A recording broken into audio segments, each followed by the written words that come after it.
I'm Jim Crocker, Vice President and General Manager of Civil Space for Lockheed Martin, and my co-moderator today is Mark Sarangelo, Corporate Vice President for Sierra Nevada Corporation Space Systems, and we're just delighted today to have this distinguished group of international experts in human spaceflight to share with you a little bit about first what they're doing specifically in human spaceflight, and then to have a moderated panel between Mark and I to ask some questions, and then open it up to all of you in the audience to ask all of the questions that you've been burning to know about all of the international activities that are going on in human spaceflight today.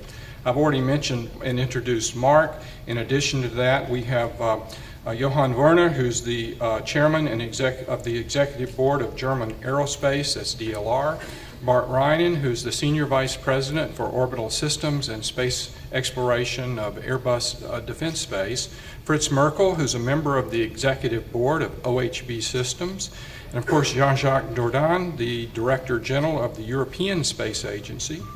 Donald Osborne, vice president and general manager of McDonnell Detwalder Associates. Pierre Jean, director, space exploration operations infrastructure and program manager for the Canadian Space Station program, Canadian Space Agency. Tetsuo Tanaka, associate director general, lunar and planetary exploration programs for JAXA. Shoichiro Asada, senior vice president, fellow vice president, and senior general manager of Mitsubishi Heavy Industry. So with that, let me introduce Mark Sarangelo. Thank you, Jim. And it's an amazing activity to get all these people to get their schedules coordinated to show up at one time. I think that is the biggest feat for today. So I'd like to thank the organizers for really conceiving this session and bringing together this group of people and the people who are organizing this. It's been a terrific conference and show so far. I think the focus for today and what we've asked the panel to do is to talk about what they see are the next logical steps in human spaceflight, what their organizations are doing in that area, and to give us a glimpse on a high level of what the future may be. This isn't a technical panel to discuss architecture, it's more of a panel to discuss how do we see over the next few years that this area of space is going to expand and grow, and what challenges, hurdles, and opportunities there may be. Jim? Okay, with that, we're going to take about 2 minutes for each of our participants to give you a very quick, rapid succession overview, and we will start on my left with Dr. Werner. Yeah, good morning, ladies and gentlemen, or hello, better to say at this time. I feel today like a decorated general. If you look to me over here, and each of them has a special meaning, what I would like to explain, because it's directly linked to what we are discussing about. So the upper one is DLR, that's very simple, the German Aerospace Center. The next one is our German bid for the IAC in 2017, I have to say that at any time. The next one is that I'm grateful to the host of the IAC this year, it's Canada. The next one is the Dream Chaser, and this links me directly to the International Space Station, where Germany is very active, and we would like to continue, and we think that we have to think about also a post-ISS phase, because, and I will go into some words about that in a second, because we believe that we need humans in low Earth orbit for a long time. And the last one is Orion. Orion, because Europe is producing what is called a nice acronym, MPCVESM. Multi-Purpose Crew Vehicle European Service Module. You see, I know both of it. And what I would like to say is, if I look to the future, what I think is the most important thing is diversity. Diversity not only with gender aspects, but also to look into what we are doing and for whom we are doing it. We are doing it for industry, maybe. That might be Mr. Merkel and Mr. Reinen will say that from a European perspective. We are doing something for scientists. We are doing something for politicians, but at the end, all what we should do should be linked to society. And therefore, we are having different objectives in the different institutions, but also in the different countries. So, for instance, I learned that USA, you can promote a mission by just putting pioneering at the headline. Pioneering is, in the USA, already a very important aspect to do a mission. While in Germany, maybe because of our tradition or whatever, we are always asking for the benefit, meaning benefit not in a financial point of view, but in a benefit for society or for some new products. So these different ideas, and I just took out 2 countries, this looks like that it is a problem, but to my opinion, it's really an opportunity because we can add these different views and then we have a better future, and that means we should look into the future for missions which are pioneering at one side, but at the other side take into account that they benefit for society. And I could now give you several examples where this is not the case, but I would like to say low Earth orbit with a long-term presence of humans, this is fulfilling both. It's pioneering, and at the same time it gives benefits to society, to basic research as well as to applied research and development of technology. Thank you. Thank you. Dr. Merkel. Yeah, OHB has a long-term experience in human spaceflight because we had been one of the main European contributor to activities on the International Space Station. So we did internal structure for Node 2, we did harnesses, we had been prime contractor on Columbus for the European Physiology module, etc. So based on this heritage, but as being a mid-sized company with in total 2,500 employees, we have to think also what can be really the role of such a company in this activity, in this human spaceflight, next generation activities. Because typically, and in the past, and the historical thinking is, this type of activities should be by large corporations. And our impression is, and our thinking is, it is different, in particular smaller companies, and that's why we are teaming and cooperating with Sierra Nevada on the Dream Chaser. We see that in particular in smaller or mid-sized companies, the thinking, the long-term thinking is different than in large corporations. And in particular, if you go for this human spaceflight, endeavors, permanent stations in low Earth orbit require a much more different thinking, and I think with a different attitude, which is in these smaller companies, and a different type of creativity. It is not that in large companies people are less creative, but it is a different direction. There is more the short-term thinking rather than the long-term thinking. And I think from this point, we have difficult question at our company. What could be our involvement? Because we have limited financial resources, but on the other hand, we are convinced we have brilliant ideas and we want to go for this. Thank you, Fritz. Next, Jean-Jacques Dordan. Yes, I must say that, first of all, I would like to say that I agree with Jan Werner because he is the biggest shareholder of the, he is a part of the International Space Station. Today you can be honest, don't worry, it's okay if you say it. No, but I am honest, and I agree with what Jan was saying. Maybe just to tell you how human spaceflight have evolved since myself I am in the business. When I have started, human spaceflight were the domain of competition. There was a competition between the United States and USSR, but the time of competition was very short compared to the time of cooperation, because they have competed for, okay, maybe 10 years. And after that, it's now 40 years that they are cooperating by step, arriving to the International Space Station. And it's interesting to see that neither United States, in terms of agency, nor Russia, they have anymore a domestic human spaceflight program. They are partner of the International Space Station, and this is their main contribution to human spaceflight. Obviously, ESA is a much smaller partner because we are dependent on the two big partners to go to the International Space Station, but nevertheless, we are, I think, an important partner together with Japan and Canada. So that it's first the evolution from competition to cooperation. And then there is a second evolution, which is the cooperation started at agency level. I would even say at government level, because above ESA there is the intergovernmental agreement. It's not only an agreement between NASA and ESA, it's an agreement at government level. So all this cooperation has started at government level, and today the partners are represented by the agencies. But step by step, that has evolved also towards cooperation among industrial companies, be they driven by the agencies. For example, the MPCV European Service Module, there is a cooperation between Airbus and Lockheed, but that it's related to the agency-to-agency cooperation.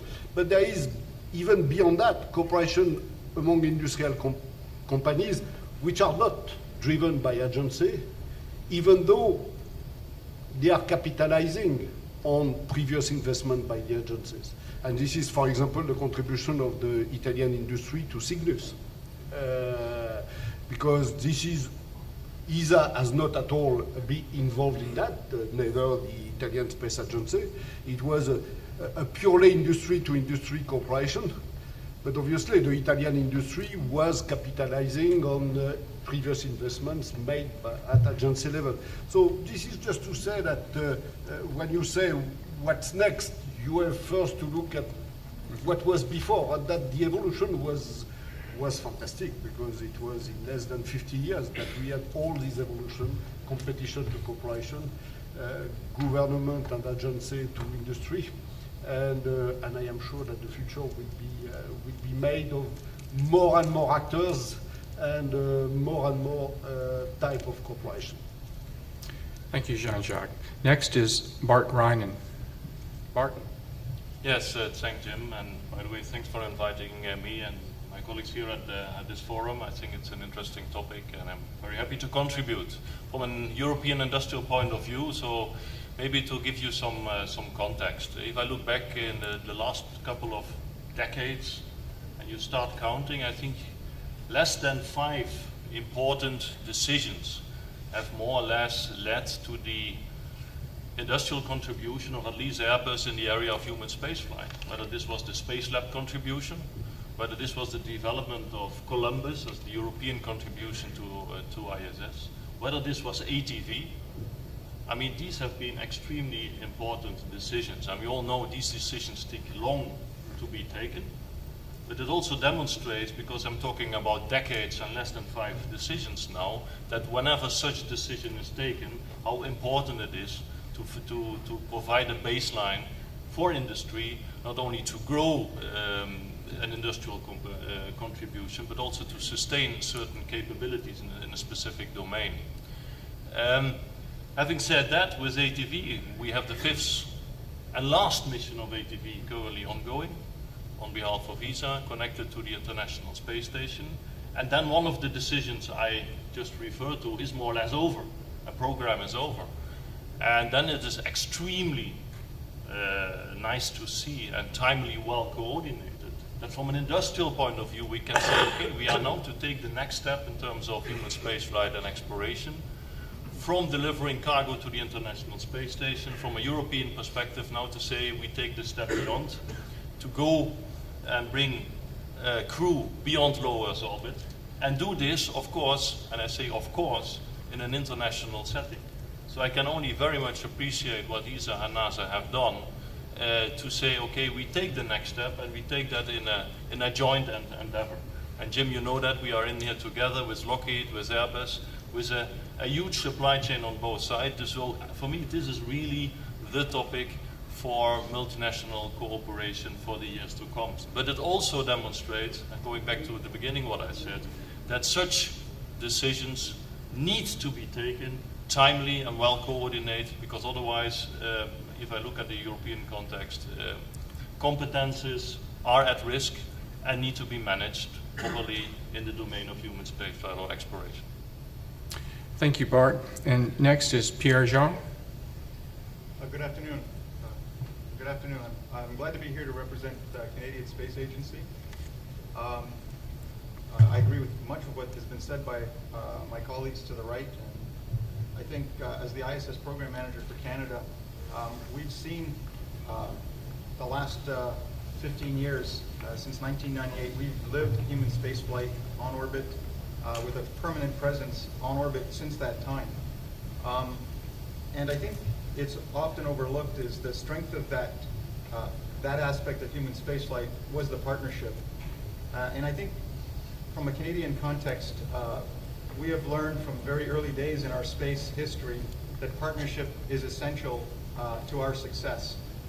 And as a partner, we have an obligation and an opportunity to deliver critical services and critical technologies and find the right fit with the composite of the other partners. So if you look at the ISS, you see partnership in action. It's a strong partnership. It's a partnership that's been flexible over time. As was mentioned earlier, there are IGAs at the intergovernmental level that define, the formality of those agreements. There's MOUs between agencies, again, that define the formality in greater detail.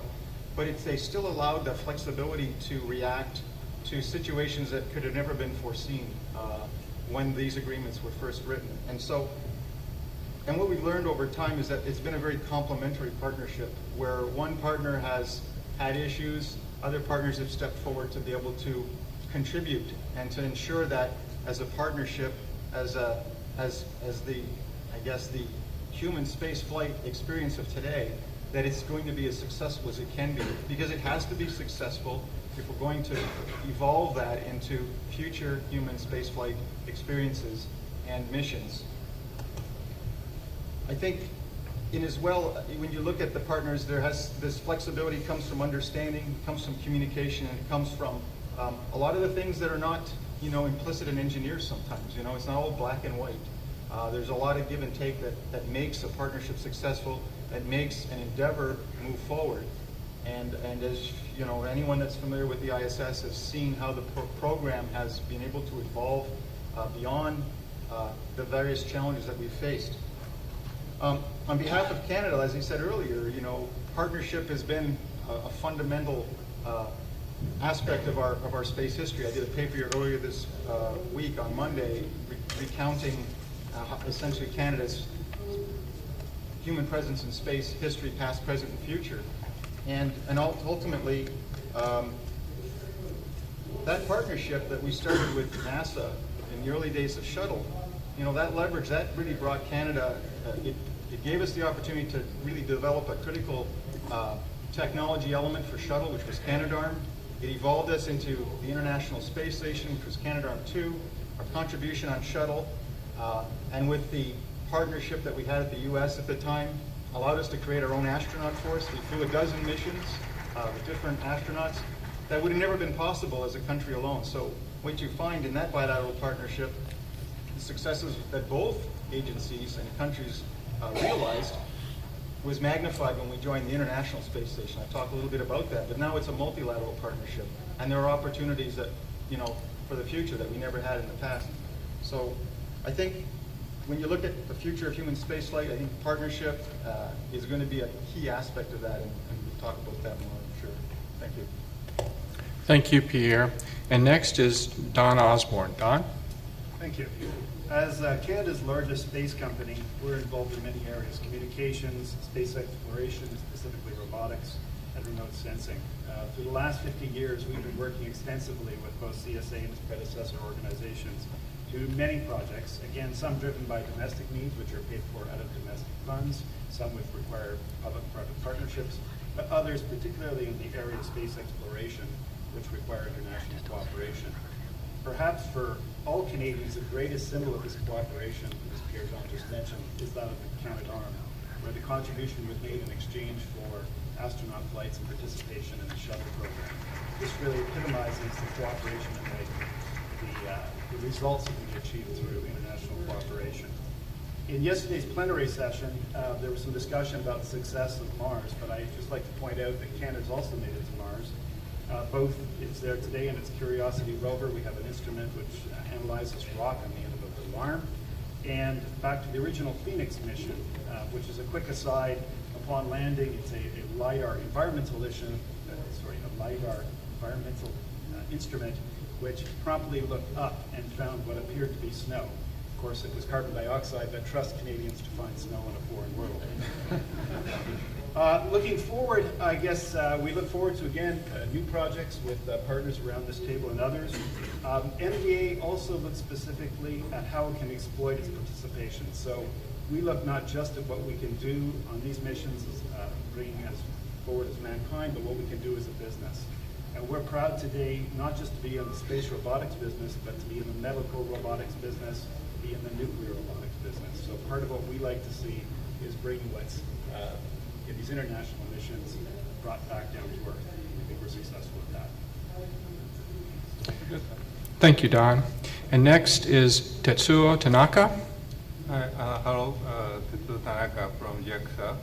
As you know, JAXA contributed to the space station program using GEM experiment module and H2 transfer vehicle.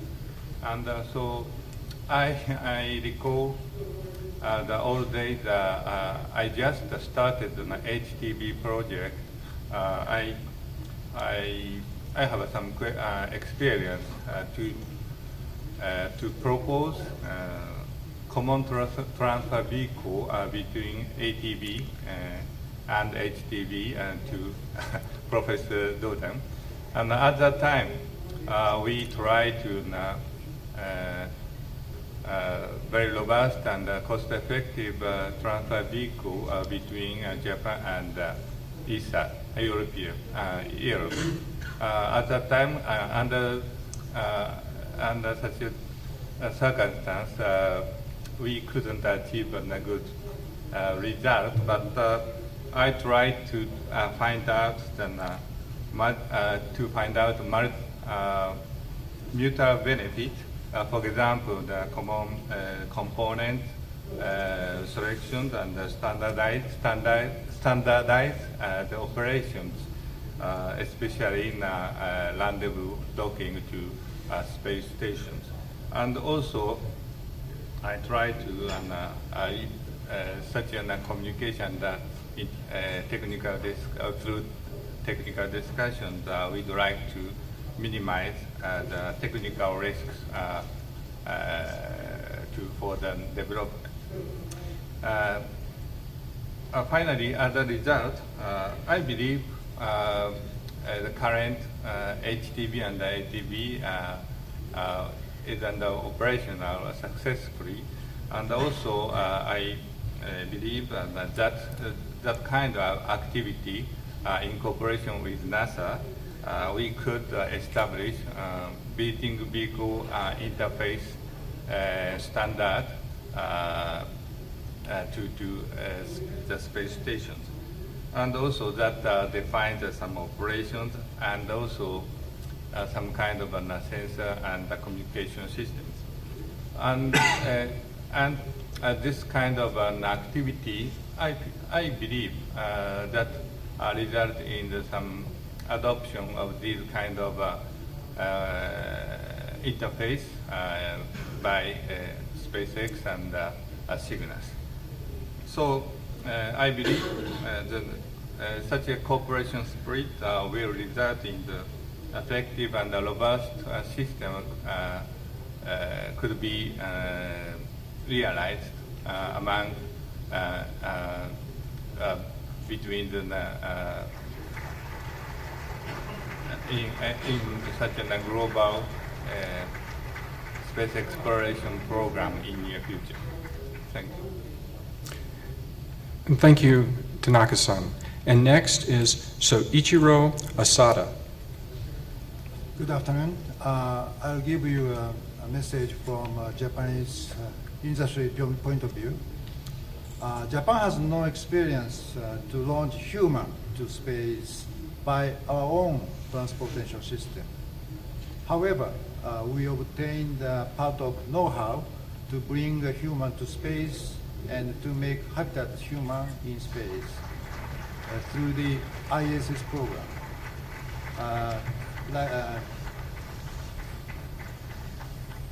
I'm proud of that Japan joined the ISS program, provided the gem described by Tanaka-san, and is supporting the ISS operation by Japan's Cargo Transportation System, HTV. Our company, Mitsubishi Heavy Industries Limited, contribute to this effort under the JAXA's contract. We developed, manufactured, integrated the gem, and developed, manufacture, and integrating, and launching the HTV. Through this effort, we learned the international standard to make habitat human in space and how to collaborate with other countries.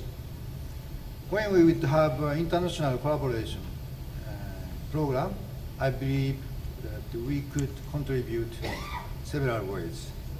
For this purpose, MHI became a member of International Industry Consortium.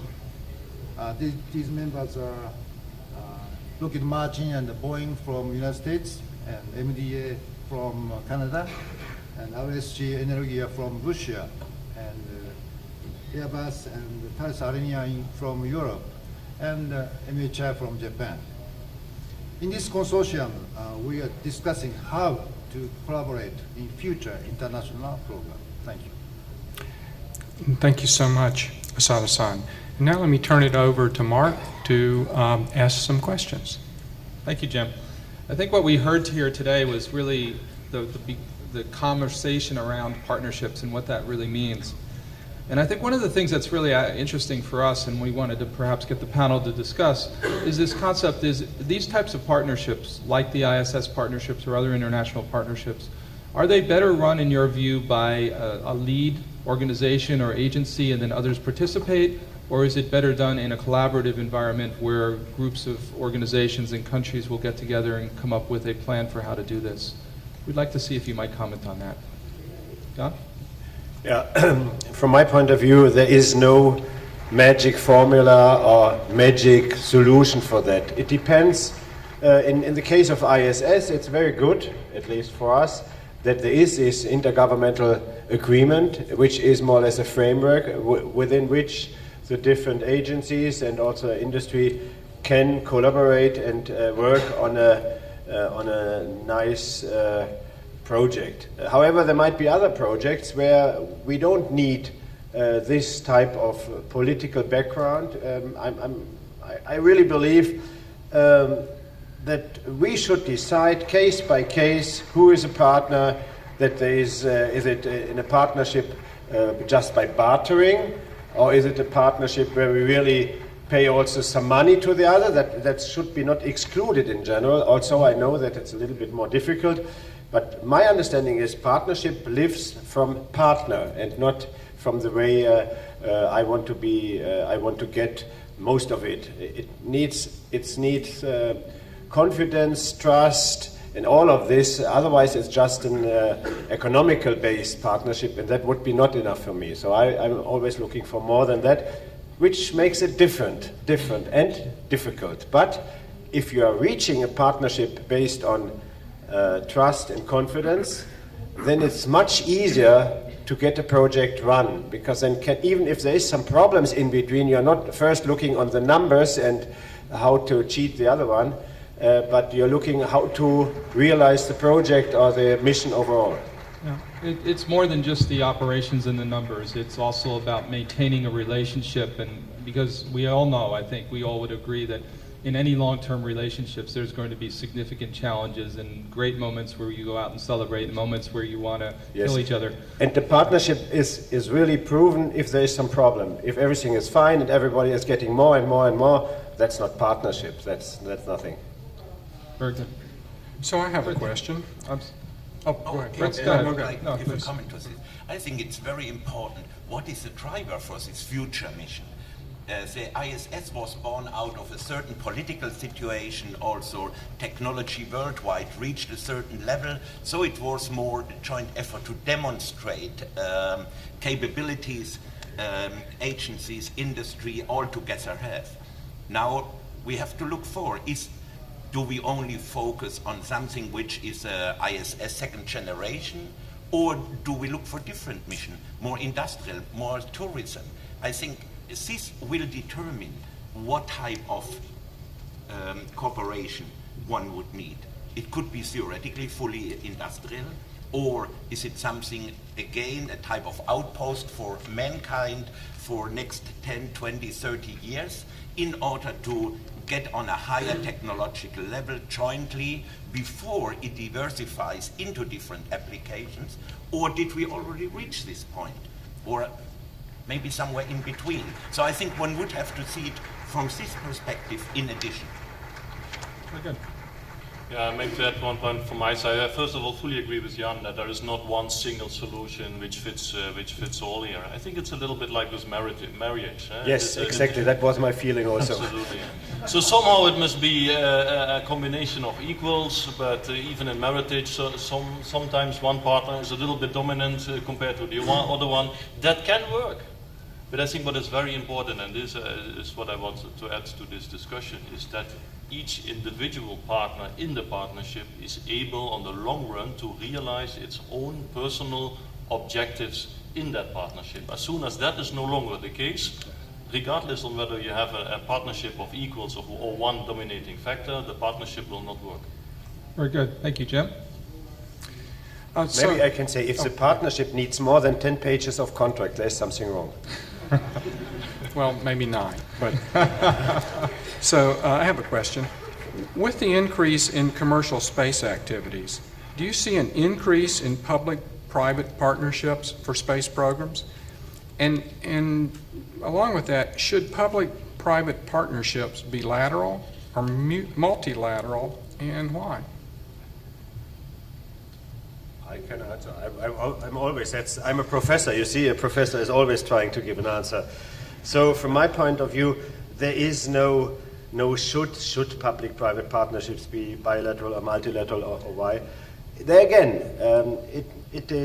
there should be not a forced structure, not a determined structure, but it's right. I see that we have in space a movement towards more privatization. That's for sure, for commercialization, for privatization, also for more use of space activities in general, and human spaceflight maybe in the future also, by individual private persons, which is also a very special aspect which we are looking ahead.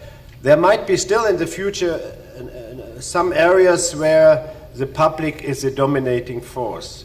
So for instance, for human exploration, I can imagine that even for the upcoming 10 to 20 or 30 years, the public funding is the basic funding for those activities, while in other areas we already see that private money is doing its work. If you look to communication, if you look to other activities like, for instance, research in space. So space is step by step, and transport as well. Space is step by step also open to the commercial and to the private sector, and therefore PPP is not only public pays permanently, but also public-private partnership, and this is growing, I'm sure. Go ahead. Yeah, may I? Just to add, I mean, we debated a little bit the same subject at the IAF Spring event in Paris. And I think if we talk about PPP models, which means co-investing of industry into such programs, I think what is very important is that there is a business, let's say a return on investment, that there's a business perspective or a business case which allows industry to regain, let's say, an investment it has made. And I think what the US has really recently done with Commercial Crew is exactly that. It is a business case provision over many years, which allows a certain return on investment. Whether this is the case for all human spaceflight and particularly exploration programs, I'm not sure. So it depends on whether really a market, a return on investment, a business case is provided. If that is the case, I see absolutely no means why not there could be more commercial investment in such endeavors. But in other cases, it might be questionable. Pierre and Don, I wonder, you have a very unique relationship here in Canada where McDonnell Detweiler is a significantly dominant company in the space industry sector. Could you maybe talk about the relationship between your organizations and how that works? And see, this is home territory. We get to ask this question in Toronto. Yeah, sure. We have many examples. We have many examples in Canada of successful PPP relationships, particularly in our other areas of business, like remote sensing as an example. They are very complicated deals. They take a lot of time to effect. When we talk about manned space, I think as space exploration, I think as Bart said, that it all comes back to a business case, and often in these cases the objective's a little bit bigger than the business case. So Right. it's not clear to me how a PPP works in that particular structure. Evolving a PPP to be multilateral, multi-agency, multi-business, another level of complexity, another 6 months of negotiation. That's certainly like to see it happen. Yes. Well, if anyone could do it, the Canadians can, right? Right. Here. I've also had a request that we all get a little closer to the microphones. So I'd just add to what Don said is I agree with him that we've had experiences in the past, public-private partnerships, and I think like any partnership, when you get into the public-private, it gets a little more complicated because what you have to really, both partners have to walk out of that arrangement feeling like they got what they needed, and both partners have to feel like they can trust their partner and that they have the respect of their partner to be able to move forward. Because a partnership dies when you break that element of trust. And I think we've been fortunate in the past to have public-private partnerships. As was mentioned earlier, when you take on something a little bit more daring, it's more than likely that the public will pay. And obviously in the area of communications, where there's a clear business case, and government really has very little place in that industry at any point at this point now. Very good. And we are taking questions from the audience. If you want to write your questions, we'll take them in a minute. In Japan, Asada-san, how does it work in Japan between Mitsubishi and JAXA? We sit you next to each other for a good reason.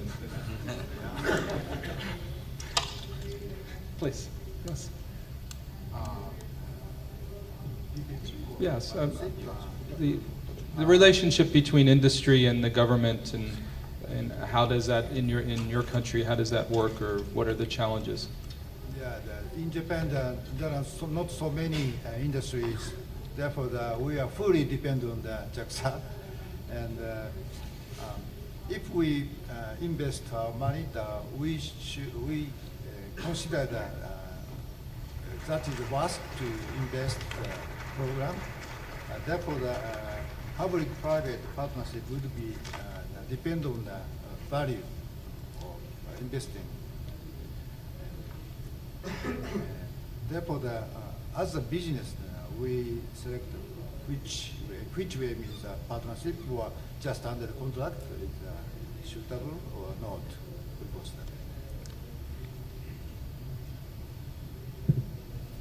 So there are very few experience exact meaning of an PPP, but we have an JAXA and MHI have a very good relations for example, when we started an HTD, we consult each other at MHI to find out a good corporations and some systems.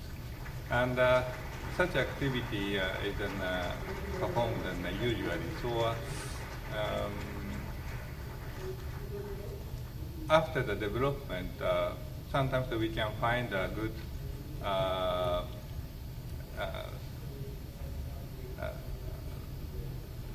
to share the role and responsibility for the operation phases. For example, some kind of new launch vehicle. When we started a new launch vehicle, MHI shares some part of development, and also JAXA shared and very high risk development path. So such a cooperation will be elaborated, and I believe that that kind of scheme is working very well. As a good example, the H2A launch vehicle. H2A launch vehicle was developed by the JAXA and government fund. And after the self-launches, H2A launch vehicles technologies are transferred to the Mitsubishi Heavy Industry. And therefore, the H2A launch services are privatized 7 or 8 years ago. That's a good reason, good example to collaborate with JAXA. Very good, thank you. Jim? So we have about 10 minutes left, and I thought we would spend this time taking questions from the audience. And I have one here, so let me start with that one.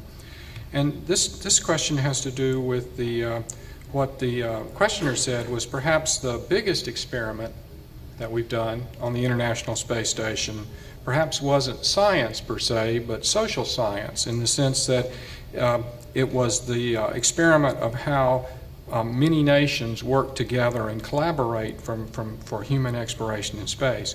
So what do you see as the benefits of that collaboration, and do you see similar space station-like programs or using that as the model of collaboration in space exploration going forward? Okay, yeah. May I again? Yes, since Soyuz and Apollo had a rendezvous and docking in 1975, we know that cooperation in space is well above political borders on Earth. This is not only geographically, but also by intention. They did not need any visa, which is a very special discussion over here today, and they did not need any passport. And this shows that we can work together. Now, we are not in the Cold War of that years, but we know that there are also some conflicts on Earth right now. But still it works. I was in Kazakhstan for the launch of Alexander Gerst, the European astronaut of German nationality, together with Reed Wiseman and a Russian colleague, Zarayev, and it was just feeling we are one globe, one world. It was not. There is one in the other nation, and therefore I think that space can really do this work, and we have to be very careful in case of critical times to address space as a problem. Space is an opportunity, especially human space flight, because then if you look up to the International Space Station and you see all these nations working together, this makes sense. So this is a special point which is above all the other benefits and pioneering, etc. And I hope that we will have a post-ISS scenario where we are not looking just which nation can fly in orbit or whatever, but that will be again an international endeavor where we put together different nations to work together above political constraints, which are not so nice to listen and to see. Maybe I could just add, so not only the partnership on the ISS to essentially do the utilization and operate the station as we've been doing for the last dozen or more years, but as partners, we all have common interests for future space exploration, and we all have, visions of where we need, of issues that we need to solve today. And so, in practical example of where our life scientists have identified the life science challenges, if you will, of low Earth orbit, near Earth asteroid or the Moon and Mars, and recognizing that we have limitations the further we go away from Earth, but we can start burning down some of these limitations and start finding solutions to those on using the ISS at the low Earth orbit by doing scientific research and all of that. And that's an example of where the cooperation extends not only agreements and getting the job done, but to thinking outside the box and looking towards the future. Thank you, Brian. Yep. I mean, two comments from my side. On the one side, of course, I think ISS is the program which has demonstrated that great achievements can be achieved by great cooperation among countries. But on the other side, I took that from the question, if we now try to reduce the benefit of ISS to only being a social success, I think in this community here we have to be extremely careful with that. We still have 10 to 15 years to go with ISS. So let's not make the mistake and now try to say it's above all the social success. I think that's extremely dangerous. Thank you. Yes, Asada-san. I'd like to show you an example of benefit from international collaboration from industrial point of view. To reduce the cost and increase the reliability, we need the amount of product. We need the quantity. When we collaborate with other countries, we can provide a product more than when we provide only domestic. For example, we export upper stage liquid hydrogen tank to United Launch Alliance, and we imported a liquid oxygen tank for our upper stage. We designed communalized upper stage tank design. In this case, we can manufacture the liquid hydrogen tank not only for our launcher, but also the United States launcher. Therefore, the number of tanks becomes increased. Therefore, we can reduce the cost and increase the reliability. Motor car is a very good example. The much number of product becomes low cost and high reliability. So we have a suggestion and a question, and the suggestion was that sometime between the 75th, as you know, we're all voting, there's voting going on for the next IAC, and well, not the next one, but the next selection for the IAC going on as we speak. So one of the suggestions was is we set a goal that sometime between the 75th IAC and at or before the 100th IAC, that we actually select someplace off the planet for our IAC meeting. So I'll give a round of applause for that, please. And so then a question. For many years, we've been working on exploration roadmaps and building blocks for human space exploration.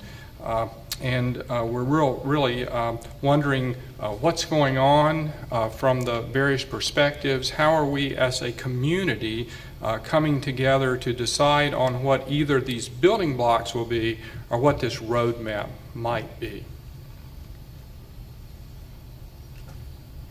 There exists an organization, ISAC. I mean, ISAC is preparing that exploration roadmap, and if we agree on that, and I think there are many countries working on that, then we can fill it with scenarios and with building blocks. So I think this question is on the way to be solved. Better more than that, right? Maybe just let me add. I think these things happen from two sides. I think there's the interagency discussions and the plans and the roadmaps, but I also think, as my friend from Melco articulated, that industry comes together, the Lockheeds, the Boeings, the other international companies, GA, Melco, and from a capability perspective, talk about where we'd like to see it. And it's really bringing those two maps together, which results in the ultimate. That's what I think. Thank you, Doug. Okay. So another question was, we talked about the advantages of international collaboration. What are some of the impediments and drawbacks to international collaborations from your perspective? Jean-Jacques? Good morning. Okay. So the drawback is it's more difficult than not to cooperate, that this is for sure. Because I would like to say that it's always more difficult to take a decision with several partners than to take a decision when you are alone. That it's obvious. But beyond that, there is also some obstacle in the cooperation, and we are still missing common interface, and that is a big obstacle. The fact that the ATV can only dock to a Russian docking port and not to a US docking port is a big mistake. And that is something which we have to tackle, because the day we shall have common interface, it will be much easier to build up cooperation. I still remember, because some of you know that I have worked myself on the space station, but at that time it was still the Space Station Freedom. It took 2 years among the 4 partners of Freedom to define what we have called the international standard RAC. Yes. 2 years to agree on that. And it was without the Russians. Just to say that, yes, it's difficult to cooperate. And that it's difficult because there is a difficulty to take decisions, and the decision-making process is always slower. That this is, President Kennedy took a few weeks to decide. I am sure that if it had been a decision with 4 or 5 heads of government, it will have taken more time. If we have to create a G8 or a even worse, G15 to take decisions, it will take more time. Number 2, the common interface. But at the end, this is much more sustainable because when you have decided together, at least you are creating solidarity, and the International Space Station will not have existed without the partnership, and especially after some catastrophe that we have unfortunately met. So and to quote what Mike Griffin always said, the partnership will stay much longer than the hardware. I think that it took so much time, so much energy to build that partnership that I am convinced that it will stay much longer. And this is the reason why whatever we are doing in the future, we shall do that by using the partnership that we have developed in the past. Yes. May I add some? Yes, please. There are other interfaces, and these are political interfaces, which are also sometimes drawbacks, national vanities, but also special regulations. I call them ITA. So, for instance, if a German company develops for an American company some part which is then going to space, they are not allowed to sell it the next day because it's not ITA free. This is ridiculous. I mean, the whole ITA regulation is not good for the American market, but it prevents cooperation, because if a German company is doing that, it stops itself for further activities. And this is just, okay, you understand what I mean. Thank you.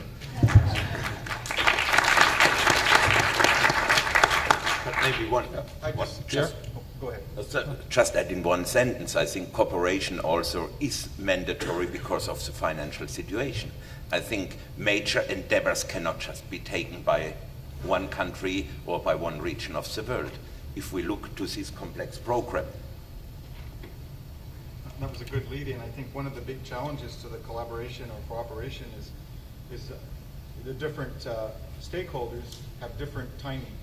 I mean, because now we're talking about funding and we're talking about governments and visions and those types of things, and the timing, getting the alignment between the different stakeholders becomes a real obstacle or a challenge. And so that's one of the just to add on to what was said. Good. Jim, I think we're reaching the end of our time. And I wanted to, on our side, thank you very much to Lockheed for sponsoring, Lockheed being the primary sponsor of this conference. Thank you, Jim, for you and your team for what you've done to allow us all to come together and argue about ITAR.